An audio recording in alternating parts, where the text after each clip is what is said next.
So thank you both for joining us. We're here to celebrate and chat about your new book, Sexuality, a Graphic Guide, which is the third in a trilogy. I've got the others sat here as well, so we'll discuss where it's come from and things. So thanks for joining us. I suppose my first question would be more about the trilogy in the first part of the book, so people have a better understanding. Where did the concept come from for an informative guide resource, but something that brought that graphic piece into it, and what I would say is a very humorous part to it, brings a humorous part to a very serious conversation. So MJ, if you want to kick us off there, I guess. Yeah, well, I guess the history is that Icon already were doing these introducing books. People might be familiar with them already. They're smaller than our graphic guides, and they're the kind of thing like if you just wanted to learn like the basics of like genetics or Marxism or something, that would be your starting point. They're really user friendly, and they vary in kind of whether they're funny or not, I suppose, but they've got a bit of an entertaining, and some of them have kind of jokes in the images and stuff. And they're all comic format. So Icon approached me to ask me if I'd want to do one about queer theory, which is the academic study of queer stuff. And yeah, I wasn't really sure, but I'm a real comic buff, so like the idea of doing a comic and about queerness was just really exciting. But as we kind of got going with it, and then Jules came on board as an illustrator, as a new illustrator for Icon, I think Icon just realized they had something a bit different going on. I was trying to make it really accessible, so it wasn't so much about the academic study, but more about activism and queerness in general. And then that's when they decided to go with this kind of glossy format. And we also got quite playful with the illustrations. We had this Wizard of Oz theme going through it, which we were enjoying. So yeah, it became kind of a slightly different thing. So it is in their introducing series, but it's also this quite different series of books. And when it did well, like Icon were like, well, we could do some more. And I've basically started working my way through the topics that excite me. And luckily, Jules and Kira, the editor, are also like really into these same topics. So that's what we've done. Amazing. And looking at the trilogy there as it is at the moment, and I suppose anybody who's going to read them, you'll see this as well. There's quite an evolution on the graphic side of it, Jules. So the first one, I mean, I've got here, so the graphic history, for example, the artistry within it is quite bold. It's very dominant within the page, which is really punchy, and I'm in love with that. The new book, Sexuality, it's a little bit more subtle, as in it's spread around a bit. It's smaller within the page, but it's even more punchier. The detail is just is amazing within it, but as well the humor you've brought into it as well, it hasn't taken it away from the previous ones. It's probably enhanced it in so many ways as well, but it's been able to, on one page rather than one big topic piece, you've been able to bring a series of little pieces in to I suppose strengthen the message of the original text work. So I suppose from your side of it, talk to us about where did that vision come from? Yeah, so Queer was really the first book project I had ever worked on. I come from a background of making like zines and, self-publishing comics and things like that. And that's how Kira found me. So I think it's just changing as I get a better feel like for the workflow of it and what works for it. And I've also changed from kind of working at a big tablet on my desk to working on my iPad, which makes my drawing a lot finer and like a little bit sketchier, which I think kind of works, because I think what's important with these books is to bring the human element to the theory part of it. So, I tried to work very hard on the characters that we draw, and that's been nice in the recent book as well. Like we've really gone into the characters more than we had before, I think, and just to try to get their facial expressions and their gestures right, to kind of support the text emotionally. And also with Sexuality is the first time that we're working with like a typesetter, so like some of the formatting is a bit different than before, so we're kind of still playing around with that and seeing like how we're going to continue doing that for the next book. And also it's just one of those things where just over the years I'm getting slightly better at drawing. So, and I think drawing is a thing that if you do it a lot, you improve, and it's always quite easy to see that in kind of longer projects. What is it? Dykes to Watch Out For by Alison Bechdel. Oh, Something yeah. that I really enjoy reading, because you can see the way that her art changes over like the 10 years. The early ones, you're kind of like, I couldn't even do that. And then by the end, you're just like, what? Yeah, totally. Yeah. So, and I think that evolution, like it's been, as we've kind of been freed up, I suppose, to think like, how do we want to work on these? And we've started to realize that it's an ongoing series. We've been able to kind of make these decisions of like, oh yeah, instead of just having these characters wandering through the book, let's have them actually having a character arc. So it's almost becoming even a little hybrid between those introducing guides and something more like a graphic novel, where there is a fictional element of like people having their own story. And I'm really keen to have that more and more, because I think it makes a much more engaging read than just reading about the ideas. Oh, it does. I mean, when I first started reading the latest one, I started by reading the text, and probably by about page 50 or 60, I would open the page, read the graphic part of it and the message in there, and then go up to it. And I found myself moving between the two parts. And then as I was going back towards the end, and we were going, I suppose it depends where I was connecting more at different points of the book as well, which I suppose we'll discuss in a moment. But when we went into the consent section, you know, I've got a very strong mindset in there, and I've had things there in my own personal life, so I went straight to the text to like sign off that for myself, to how am I buying in with this, what do I agree with, and even there, as we get later into it, I was reading the page, I was going, no, this isn't, and then I turned the page, and I'm like, oh, actually you've just said this is totally not right, and this is why. And I was like, yes, I'm with you. Oh, that's so nice to hear what the reading experience is like for someone. That's wonderful. Well, yeah, I mean, it's.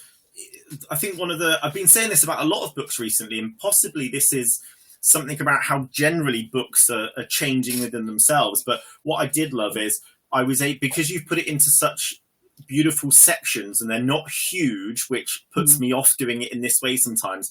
But I could just go, right, I'm going to grab a cup of tea and just go through 20 pages. And I could then walk away and digest, because it's, like I say, it's a very informative guide, and some things within this, bit of a warning for people, they're going to challenge your mindset, and it's going to make you question, does this feel right for me? Does it not feel right for me? How do I see this from somebody else's perspective? And, you know, as a white gay male that sits very definitively on a spectrum in a place I'm happy with, I have to think in other places and other variants to how is this fit for other people. So sitting down in one go for me didn't work, but sitting down in these little chunks that you created it in was just magical.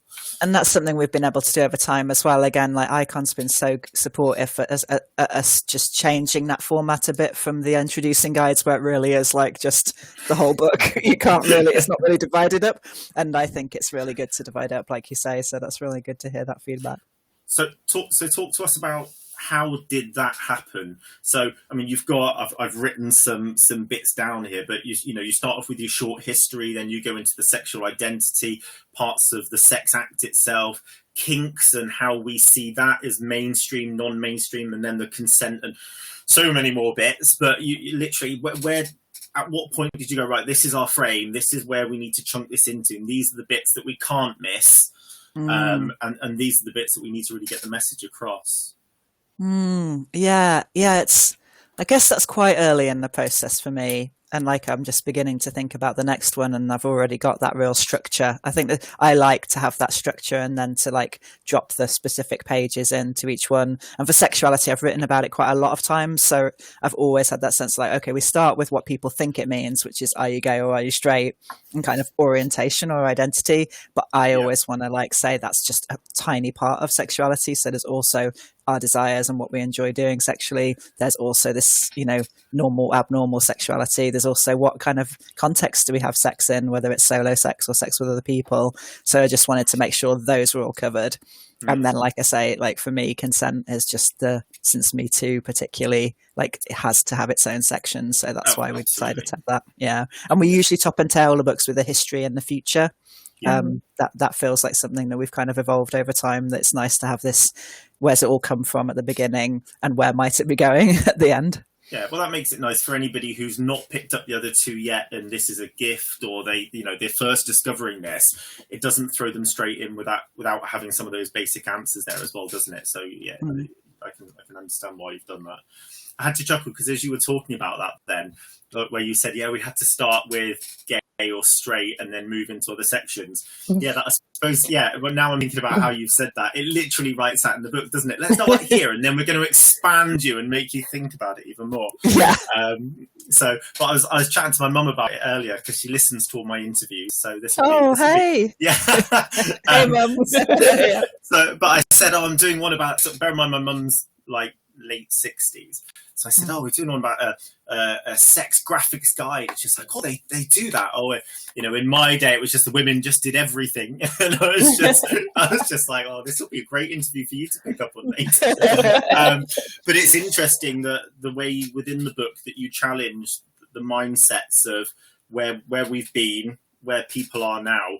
I'm very open with my mum. Although, like even she said on the phone earlier, sex is stuck to the bedroom. That's where it sticks. And actually, that's a very different place to my mum's very liberal and very open-minded generally. But there's still topics within every community that are just so taboo. We don't discuss it, and I don't want to bring it up. And I even said to her at one point, it's really interesting. It talks about some research in the book where couples that have been married for a decade still can't articulate what their partner does or doesn't like in the bedroom, just displaying the taboo of being so close to somebody but still not wanting to ask such basic questions of how do I give you pleasure and how do we build our connection with each other.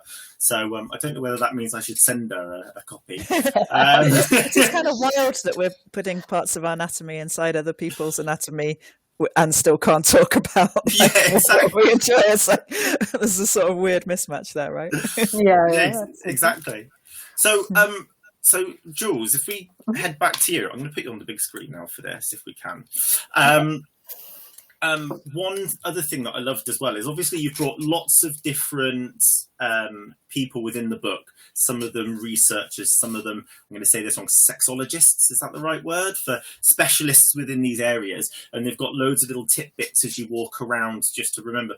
But the categories that you've picked and the artwork you've picked, you've put such a diverse mix on, can I say the 5 people and a dog? Throughout it. And 4 in a dog, isn't it? Sorry, 4 in a dog. 4 in a dog. Yeah. 5 in total. And I suppose MJ just talked in it a moment ago about building a story for them throughout.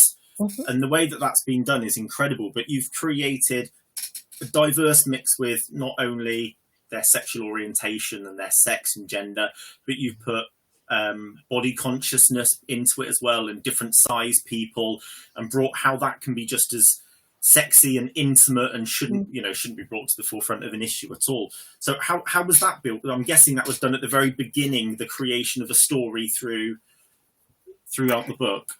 Yeah, one thing that's always really super important for me in my illustration is that I don't do that thing where I just draw like one body, one face, different hairstyles, which you can have sometimes in comics.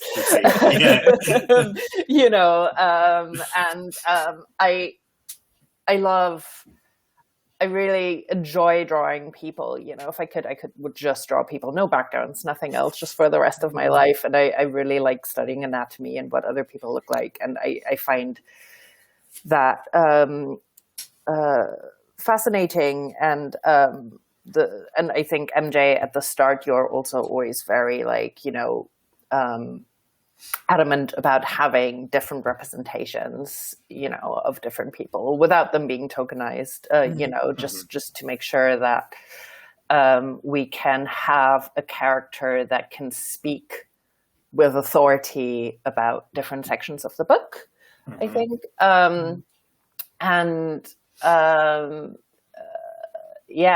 So it's just also important to me to draw the kind of people I know and I see around me in my queer circles and online, where there is a lot more kind of diversity of gender, race, body than you would have in a kind of textbook, like an academic textbook, for example. So, I just, I want to draw the people I see. I want to draw the people I know. I want to draw my friends. I want to make sure that, it's a good reproduction of the way that queer community can be and can look like, and that it's not just one 5 gay men on TV, it's a bit more varied than that. Well, I love the fact that you mentioned textbook there, because the question, I suppose, is this going to be the future style of textbook? I hope so. You don't know this, but I do. We just had a very chunky order from the NHS that I bought through us, to which they have bought all 3 of your books in mass. So that was Sheffield Training University Hospital. So where your question actually, I wanted to create a textbook, you obviously have created a textbook that places like university that are teaching doctors and psychologists, training nurses, and they want to teach them these skills and have these information ready in their library. They're already picking these books up for that. That's really exciting to me. Look at MJ's face. It's I know. Yes. But because I love reading, and I think there's space for textbooks and big chunky academic text.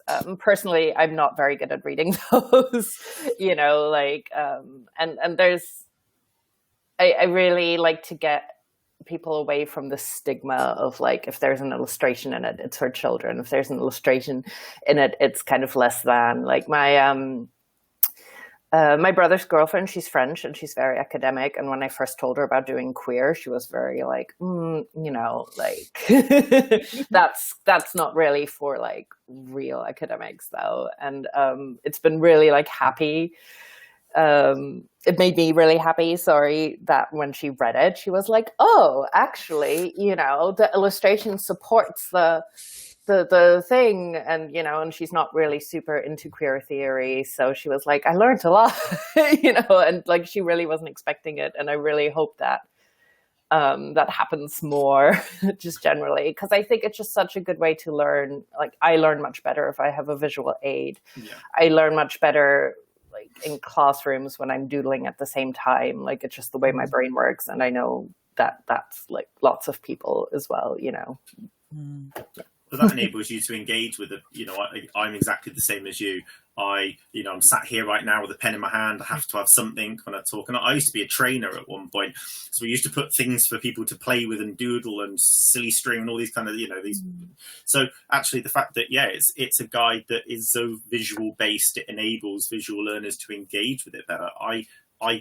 I would have struggled sitting down with something that was just the text format and that and half the size. It would have been a very, very different book for me. So I completely understand where you've come from there. So MJ, I'm going to put you on big one now again. Alternate in the big screen. Yeah. I want to chat about the consent part, because I think this is you said it a few minutes ago, this is such a big thing for so many different people. Everybody, I probably feel anyway, everybody at some point has had a consent issue, i.e. they didn't want to go ahead with something, they've said for it to stop. Again, I was discussing this with Mum earlier. I've been on the opposite side of it, weirdly, where I've started to get to know somebody who was just like, I just want you to pounce me. And, if I say get off and don't, and I was like, actually, that's a really weird space for me, because I'm being very intimate within an interview format, but I've been, for those situations, it even makes the person doing it feel reasonably uncomfortable, because if someone says to me, actually stop, my first response is actually, I don't want to continue, where they may be in a very different place, but like you say in the book, no means no. And that's the direction that you need to go with that to ensure safety for both people. Yeah, it was really important for us to cover this topic in some depth. And I guess the point we're trying to make in the book is almost all the ways of understanding sex and sexuality that are common out there are actually kind of almost anti-consent, this idea that sex is like, certain people are more attractive and not, and that there's a sexual script that you have to follow, and successful hookup leads to sex, successful sex leads to orgasm. Like, none of this really leaves much space to have this conversation, which is like, what are you into? What am I into? Where's the overlap? Is there any? And like the successful outcome really should be consent happens, whether or not sex happens, or whether or not an orgasm happens, or whatever. So, I mean, the example you give, like, we do talk a lot about consent in the kink community, and there are ways if you want to play with that kind of territory of like, I'm going to say, no, please don't. But what I mean is, please, then you have like another system of like, but if I'm holding a ball and I drop the ball, that means no. Or, if I say red or something, that means no. So there are ways because I think a lot of people do enjoy power mixed in with their sex, for sure. But what we wanted to do in the consent section is just emphasize, like, our whole society is so non-consensual, and most of how we relate to other people and how we're encouraged to in the workplace and education and in just daily life is quite non-consensual. It's persuading people, we're trying to get what we want. So it's actually really hard to be consensual around sex. It's not just this simple thing of like, even like no means no. It's actually much more complicated. That is like, how do we know what are the power dynamics between us? How do we know if somebody's feeling pressurized to agree with somebody or do what they want? So we just have to unpack it a lot more, and that's hopefully what we do. I mean, it went into detail. That was the bit where I haven't shown you this yet. I can always tell if I've enjoyed a book, because when I enjoy a book, I tag it, and I think all of those ones there are all in that section, because I was just like, I need to go over this again. There's bits I need to re-go. So that's a very good sign. But I mean, that for me was it. I think it's just so relevant for people to understand, especially like you say, those power play pieces. It's huge, and I can only talk about the gay male community, but it absolutely is such a huge piece there. But understanding it in more detail. I think in gay men's culture, there has been quite a kind of culture of like, it's okay just to kind of grab someone, or, like, there's the history, isn't there, of sort of having to keep very private and do cruising and, be really quiet and stuff. So it's understandable there hasn't been much of a culture for gay men of like, we talk about this stuff openly, because often that's been too risky, in terms of like public sex and stuff. But it's like inviting, I suppose, readers there hasn't been a culture within kind of heterosexual relationships either of talking about these things. So it's like, but could we do things differently now? Could we start to bring these more open conversations in now? That would be great. And I think what's really important in it is what I noticed while I was reading it and drawing it was all the ways that we talk about that non-consensualness in everyday life. That kind of starts from when you're a kid, and ways that you kind of have to hold on to all these rules that don't really have to be there anymore because they're quite outdated, just in terms of like socializing, or like I find that a lot, like as somebody who's kind of on the cusp of like being an extrovert and an introvert, like I'm not in either of those binaries, so I find it quite difficult sometimes to navigate social space. So it seems I really need social spaces, and it's been really helpful to just also think about it in terms of like, it's okay to just leave this place or this party, or it's okay to just like leave this conversation, or and I think especially in the pandemic, as we're all sitting at home with not much to do, I think more and more people are thinking about it, like what works for them in life, what doesn't work for them in life, what they want to keep going forward. And I think it's quite a good book to read for that as well, because I know lots of people I know have been kind of thinking about that and just kind of reevaluating that kind of stuff. And we wanted to make that point, didn't we, that like the stuff you learn from sex and sexuality actually applies to the whole of life, and that's something we really come back to at the end of the book. So it's not, even if you don't need to read it necessarily if you're interested in sex and sexuality, because it's like you can start there, but you can learn a lot about how you treat your body, a lot about consensual treatment of people, a lot about how to do activism, how to do creativity, the behavioural pieces as well, to understand why, that was something that came out at the first part of the book for me, is why do people behave in such a manner?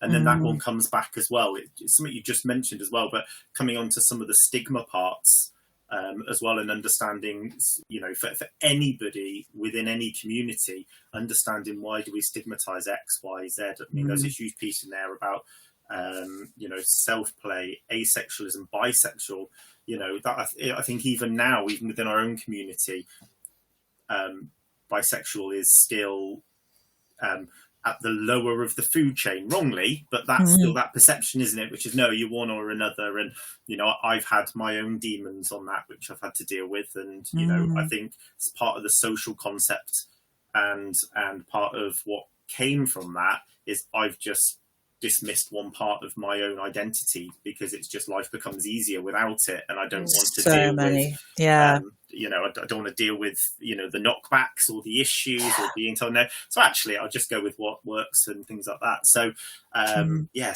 was in love with that section. Again, more tags. I'm glad to hear it. It's so important. It's like, again, the evidence is so many people are attracted to more than one gender in some way or another, and yet there's this real I guess in straight communities, this real sense that, you have to be straight and not to stray. But in gay communities and lesbian communities, I think there has, again, historically been this kind of, we fought for our rights on the basis of this gayness. So we have to kind of like nothing may taint it. Like, we can't admit to those parts of ourselves that might have different gendered attractions. And one of the characters we have running through the book is really grappling with this all the way through, of like, is it okay to have attraction to a different gender than historically has been part of my community? So we really want to open up that question for people. I think you put it really well, Matthew, that sense that you're kind of severing off a part of you, and just how many people in both straight and gay culture have had to do that in order to feel welcome in their community or have relationships that don't feel under threat. And I really hope that can change. But there's that issue. I mean, again, I can only speak for me, but because it's happened at such an age, some things you can just imagine will never change for me now beyond that point. So because of that attitude towards it, it's finished it and drawn a line under it in some aspects. Who knows, in 10, 20 years, things might change, or you meet the right person, it will change. But it's interesting to how your mindset can just be quite fixed, fundamentally fixed. Yeah, absolutely. Well, which we cover too, right? Don't we? That this idea that sexuality is fixed rather than fluid. And again, all the research says it's fluid. It changes over time. We can feel really different even day to day, like how our sexuality is, who we're attracted to, what desires we have. But there's this kind of mythology that it should be this fixed thing, and there's something questionable about it being fluid.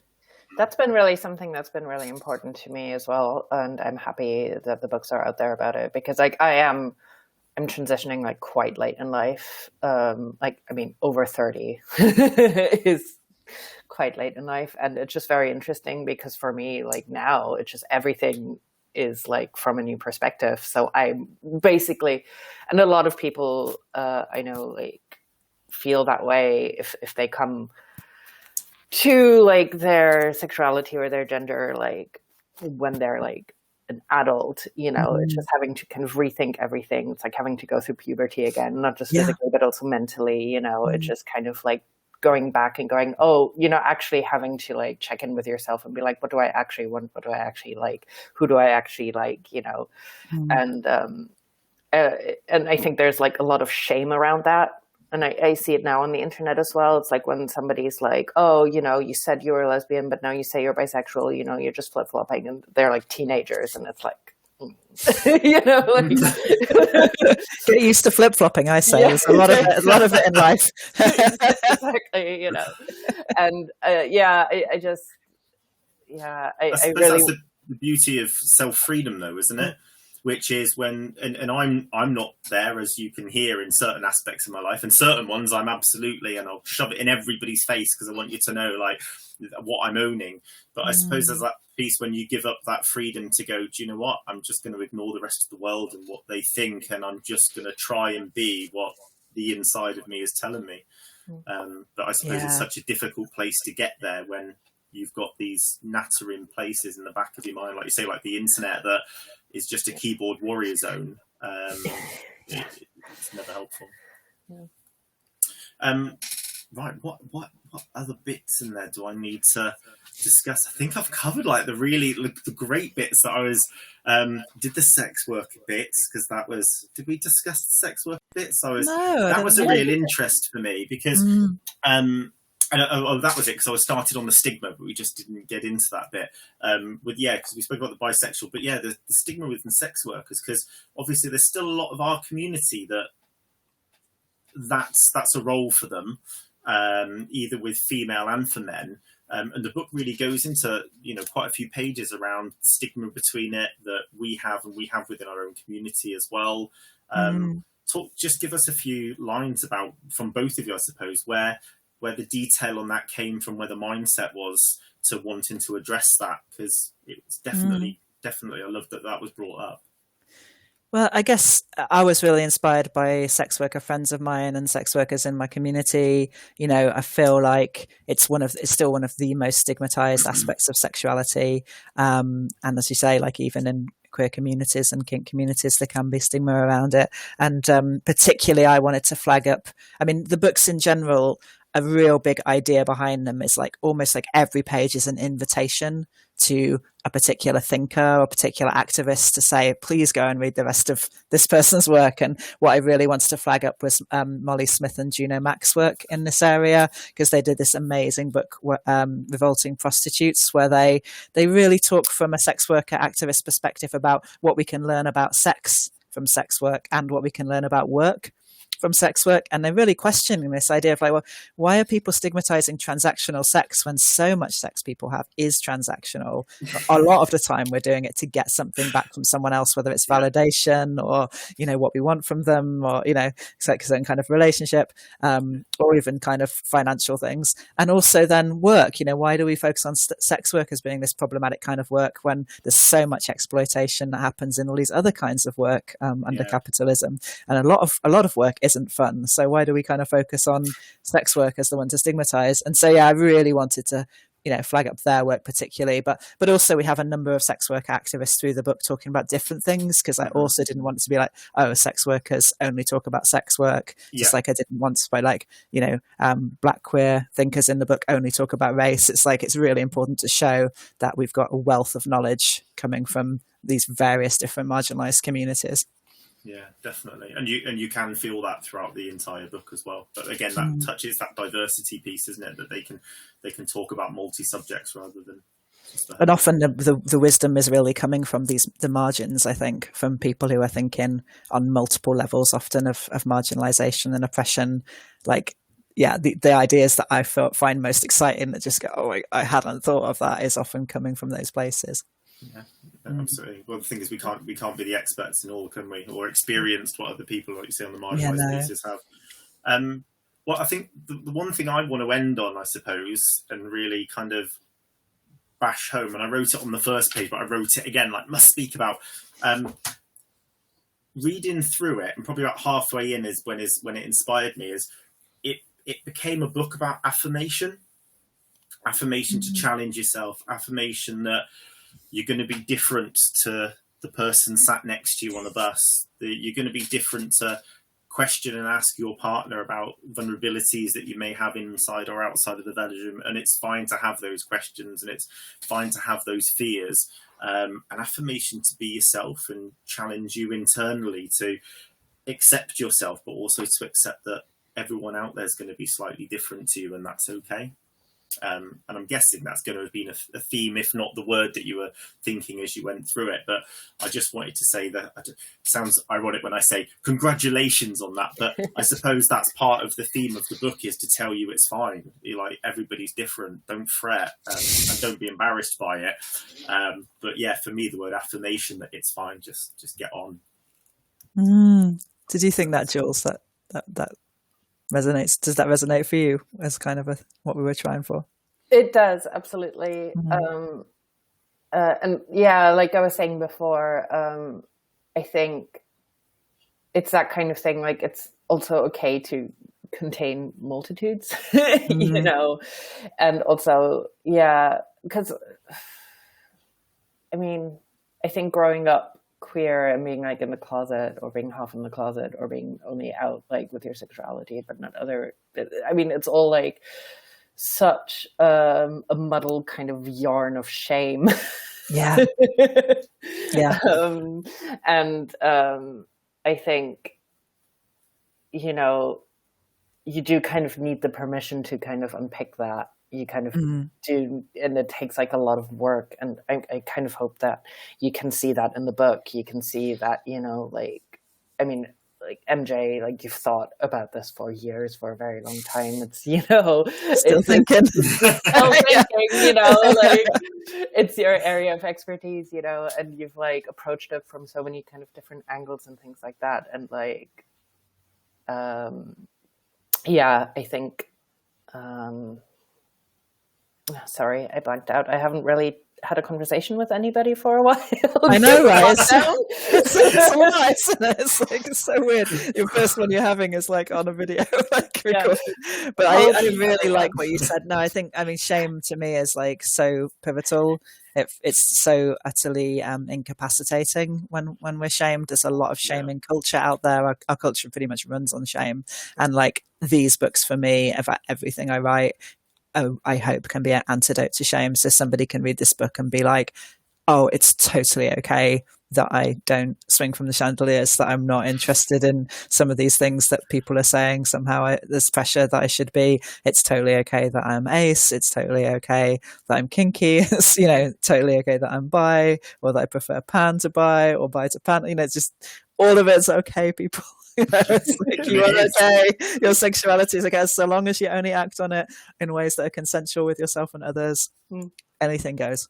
Anything goes. It's all fine. Well, I think on that note, I'm going to thank you both very, very much for joining us. And go over, get yourself a book, and see if you can get as many tags in it as I can. But there's an encouragement on Twitter for people to post pictures with the book or with any of the books in the trilogy, I think. So feel free to do that. We've had a naked one. We've had a cat so far. So I actually put some pictures on yesterday of just what I found some really funny pictures in there. But I think I made it too hard because I just wrote "guess this book" and put 3 really obscure pictures on there, and nobody got it.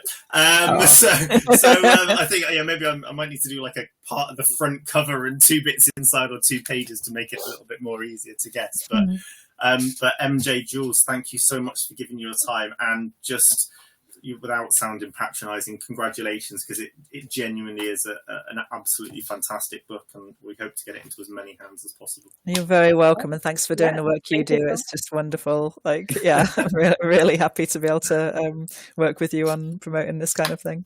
Amazing.